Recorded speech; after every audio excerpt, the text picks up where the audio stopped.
Welcome to Jari Plawi Chess. Pertandingan turnamen kandidat di Zagreb 1959. Mikhail Tal versus Paul Keres. Menurut pendapat dari pecatur dunia lainnya, Paul Keres tidak bisa dipandang sebelah mata karena sistem pertahanannya begitu rapi dan kokoh. Baik teman-teman, langsung saja kita melihat jalannya pertandingan. Mikhail Tal memegang bidak hitam dan Paul Keres memegang bidak putih. Paul Keres memulai pion E2 langkah dan dibalas Mikhail Tal pion C2 langkah. Pembukaan Sisilia.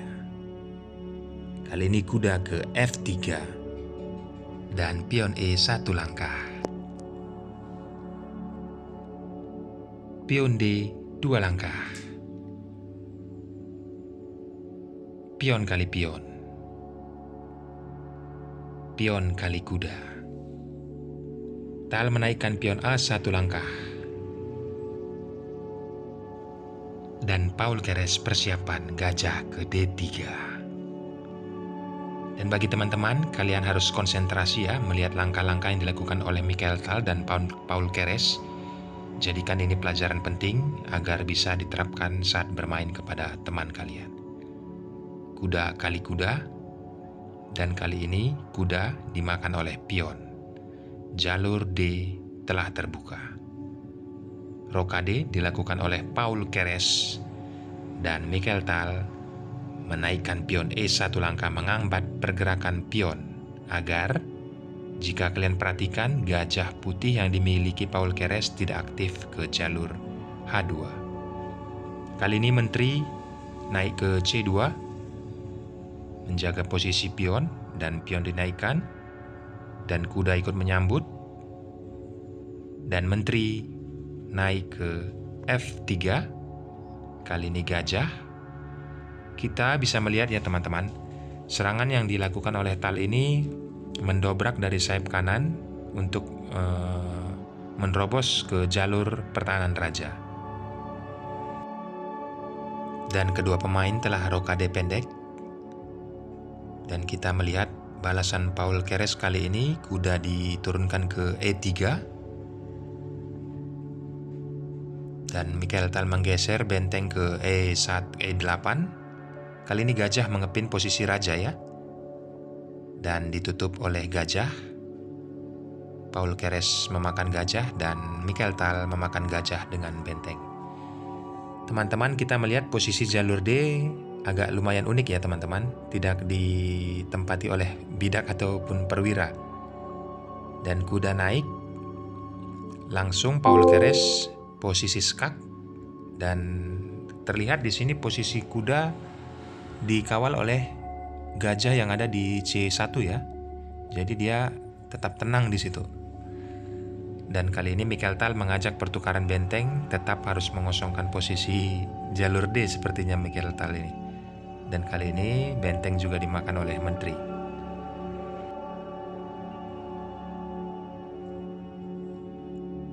Paul Keres memulai persiapan untuk melakukan penyerangan di sisi raja ya.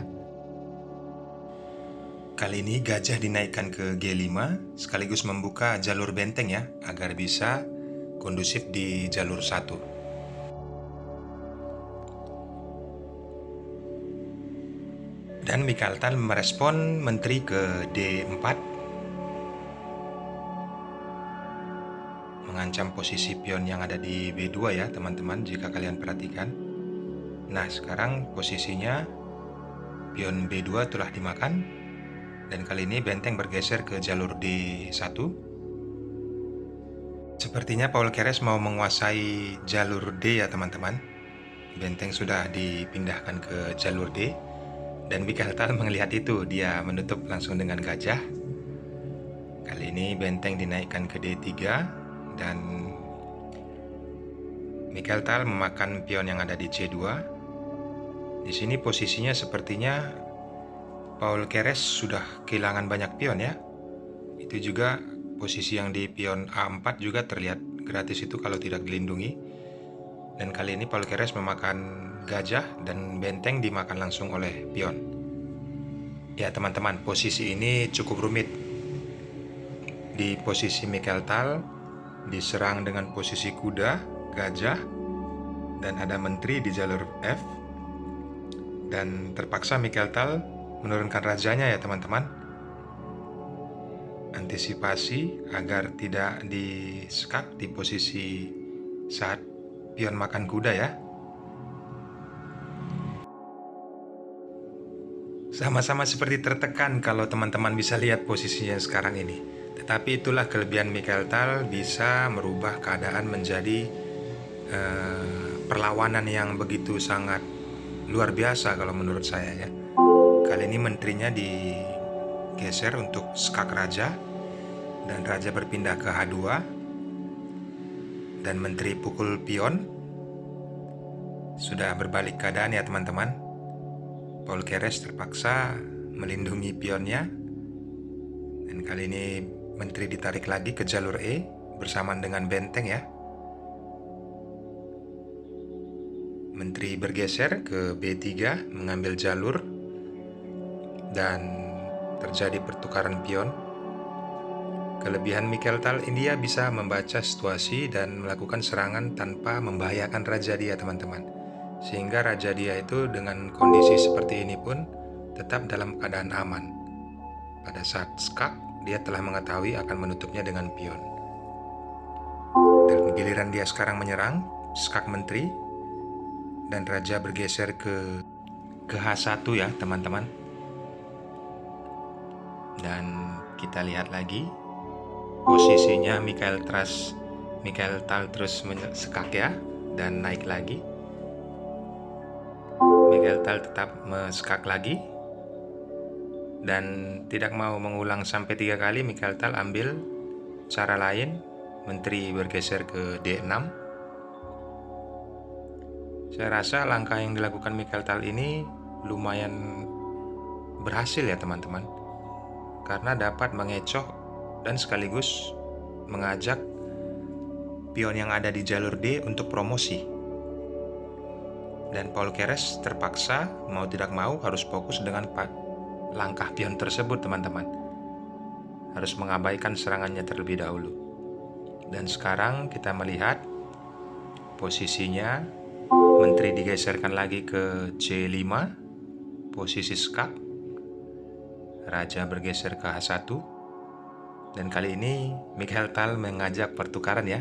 Kalau Paul Keres mau, posisi pion akan berubah jadi ke C.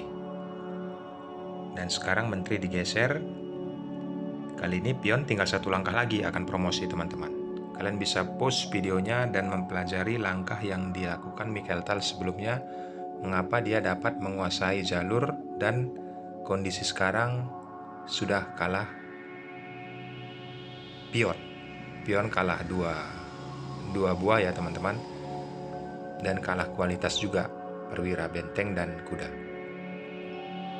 Kali ini posisinya tidak terselamatkan lagi teman-teman, karena tadi kuda harus bergeser karena posisi terancam oleh menteri ya teman-teman. Dan sekarang posisi skak tinggal bergeser, dan di sini juga skak. Dan posisi ini teman-teman, informasinya Paul Keres menyerah karena hanya bisa ditutup dengan menteri. Dan kita lanjutkan, menteri akan dipukul oleh benteng,